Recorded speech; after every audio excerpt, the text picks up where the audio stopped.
So, Dave, as you said, Grammy Monday, Billie Eilish, picture behind you. I mean, 5 dubs, bruh. And her brother got one. yeah, the Eilish family, Billy and Phineas, Yep. just crushing it in their first year, really at up for nomination. Um, I mean, why don't we start there? How are you feeling about Billie Eilish taking home 5 Grammys yesterday? Right. Yeah. Sweeping the big four: Best New Artist, Album of the Year, Record of the Year, and Song of the Year. Only the second time that's been done since Christopher Cross in 1981. And by winning Album of the Year, she becomes the youngest winner at 18 years old, supplanting Taylor Swift when she won for Fearless. Honestly, that's an album that I had number 2 on my top 10 list. Check that out if you missed it. I like the album a lot. I think it's an important album that speaks to where we are now and where we are going in terms of mainstream pop music. And yeah, I think that was a really good choice. Did I expect it to do that big? No.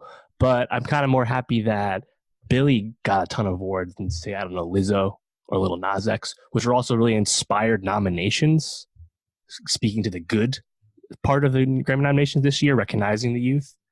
But I think Billy was kind of the superior choice this year, and Mm-hmm.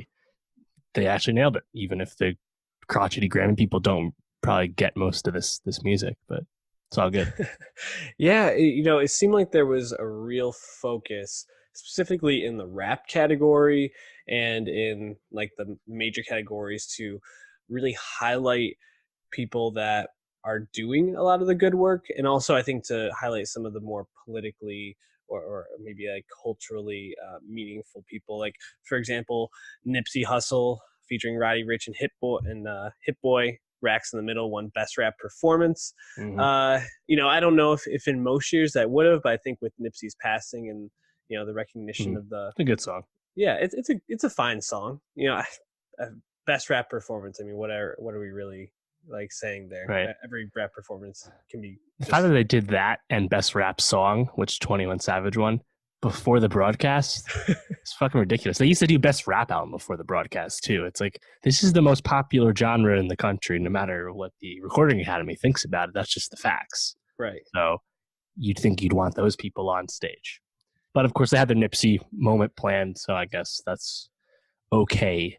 Um, Best Rap Song Performance went to Higher, the Khaled joint with Nipsey and John Legend.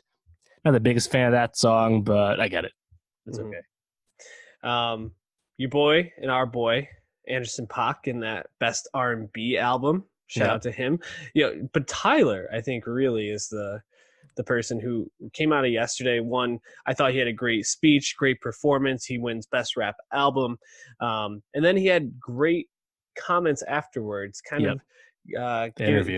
taking some shots at the Academy, or not the Academy, at the Grammy Yeah.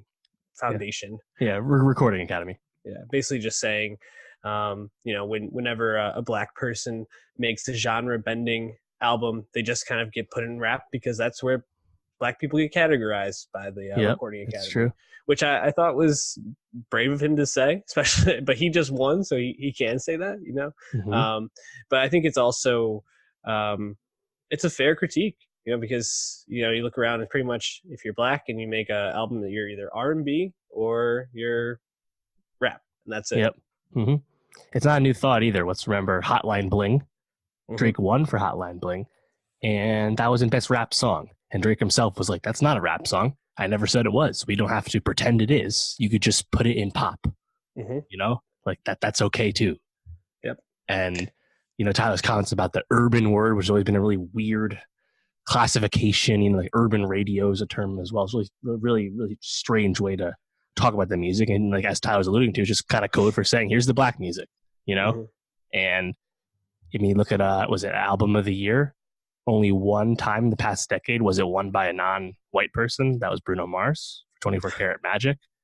Kanye West never won any of the top prizes despite winning 21 Grammys. Like it's a systematic thing, and you look back to uh, the big news that happened right before the ceremony with the head of the Grammys, Deborah Duggan, getting ousted 10 days before the show, and then revealing herself that there's widespread voting uh, inaccuracies and other various scandals within the Recording Academy, and not stuff that probably surprises too many people that are critical of the music industry, but just kind of seeing that put on stage while there's still work to be done.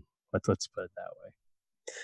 Definitely a lot of work to be done, and you can kind of see this divide growing within the uh I don't know, within maybe the two segments of the Recording Academy, because a, a critique of the show last night was that it just felt like there was no flow and very polarized between younger people. You had Lizzo opening the show, Billie Eilish performing, Little Nas X, all these people who are brand new artists and were huge this year and just kind of like burst onto the scene.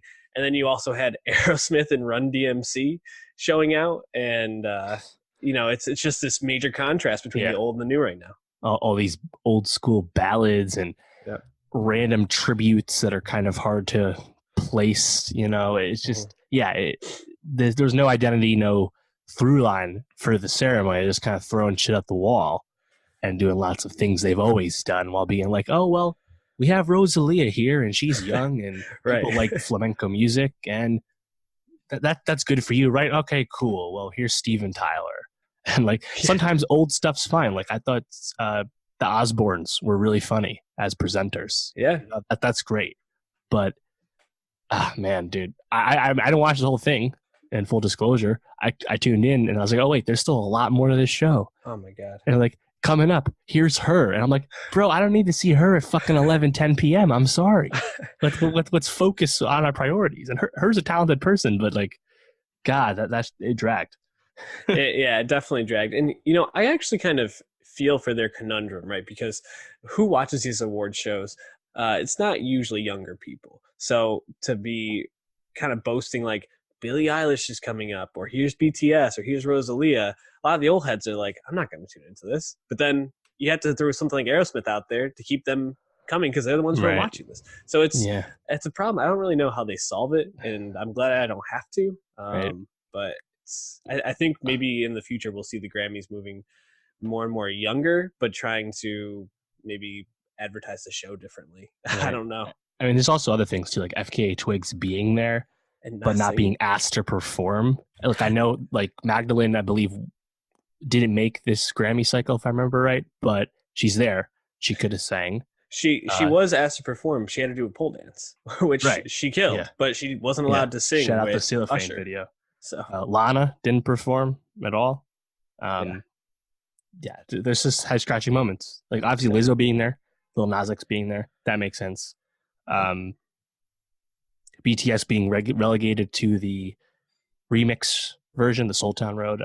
Okay, I guess. I think people would have been happy to see more of them. They're talented guys, but alas, that's what happens with the Grammys. And we'll see if anything starts to change. Let's not forget, not too long ago, Frank Ocean didn't even submit Blonde to the Grammys, right? No one shows up if they're not nominated. Taylor Swift even felt slighted that she didn't get the most possible honors for Lover, so she didn't go. Like, and you thinking about Diddy's comments at that gala a few days ago about the lack of respect for Black contributions to music. And I think the way Diddy put it is, if we don't support, no one's going to support. And it's fucking true. Like, so we'll see what happens. Yeah, it's interesting. I mean, there's always been the backlash against the Grammys, and specifically, I think Black artists, taking a stand against them. You look at last night, some of the biggest winners or biggest people that were nominated. Beyonce wasn't there. Dave Chappelle wasn't there. There's major players within the musical field who are not supporting it. So it's it continues to be probably the biggest shit show in the awards shows by far, and the one that we should take the least seriously. Like the music you like and honor that, and who gives a shit who wins the Grammys in the end if you like the music. Right. So the artists certainly don't.